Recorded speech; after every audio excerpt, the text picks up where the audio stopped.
Hi everyone, today I have a really simple tutorial on how to make coffee in a percolator. I'm using an electric percolator today. It takes me back to when I was little and my mom hosted people over for dinner, and then out came the coffee percolator with the hot fresh coffee. It smelled so good. It's just so cute. It's such a nice way to serve coffee and it makes it so easy. Keeps it really nice and hot. I used this percolator when I hosted a bridal shower last month with a coffee theme. It was lovely. I will share that menu and those recipes on the blog, and I will also post a link for my percolator down below in the comments section, as well as on my website in my Amazon shop section. You're gonna wanna get one of these because first of all, it's perfect, especially if you're hosting friends over. I love when coffee is piping hot, and this definitely keeps it piping hot. Cooks the coffee perfectly without burning it or leaving an off flavor. It stops percolating once the coffee is ready, and as long as it's plugged in, it'll keep your coffee piping hot. Let me show you how I make it. When you're using an electric percolator, start with cold, fresh water. Also make sure that it's not plugged in yet. You want to plug it in at the very end so it doesn't start popping and, make a mess or burn you. One thing to keep in mind is that percolators lose a little bit of water to evaporation while it's brewing. So if you want about 2 cups of coffee, it's better to start with 3 or 4 cups. I always make extra anyway because I can just have it later on mid-morning and then after lunch as well. So right now I'm filling it up just at the 2-cup measure, so that way I can have 1 full cup for sure. You want to start off, like I said, with cold water, and then I love using Ethiopian blends of coffee. I get them freshly ground at the local market where the beans are sold. If you have a coffee grinder, that's perfect. Always grind your coffee fresh and keep the grind coarse. For drip coffee or for French press, sometimes that's what the setting says.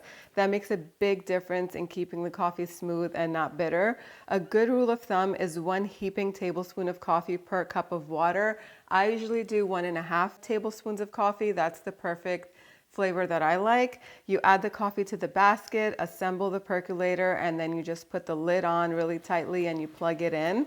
You're gonna hear it percolating, just making popping sounds. Once those sounds are done, then the coffee is ready. You can leave it plugged in to keep the coffee hot, especially when you're serving guests. The aroma that fills the kitchen is one of my favorite parts. It feels old-fashioned in the best way and instantly makes your home feel warm and welcoming.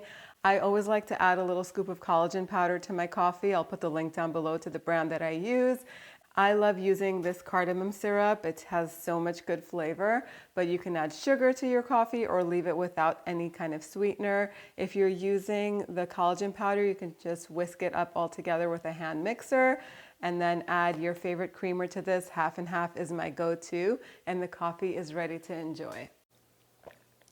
So good. And that's it. Just like that, the coffee is ready. This is the one that I have. This percolator is from Farberware. I got it on Amazon, and I'll post the link down below. Like I said, when my daughter and I hosted the bridal shower last month, we had about 20 people over, so I brewed about 3 pots of this coffee, and then we transferred it into thermoses, which were beautiful, and I set them on the table. It kept the coffee nice and hot, but of course you can also serve the coffee directly from the percolator if you unplug it.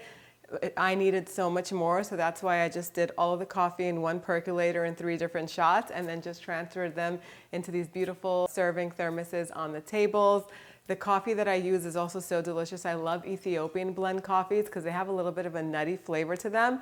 I'll put the link for my favorite coffee down below too, so that way you can check it out and give it a try. So if you love hosting and simple kitchen rituals, you can definitely get one of these for yourself and follow along because I'll be sharing so many more tips and tricks for hosting parties and my favorite must-have kitchen equipment that you'll need to make life easy and also make it really enjoyable and fun. I hope you guys give this coffee a try. If you do, let me know what you think. If you remember your mom using a percolator when you were younger, let me know in the comment section down below and what your favorite part of that memory is. Thank you so much for spending time with me today. I'll see you all next time. Yes, us.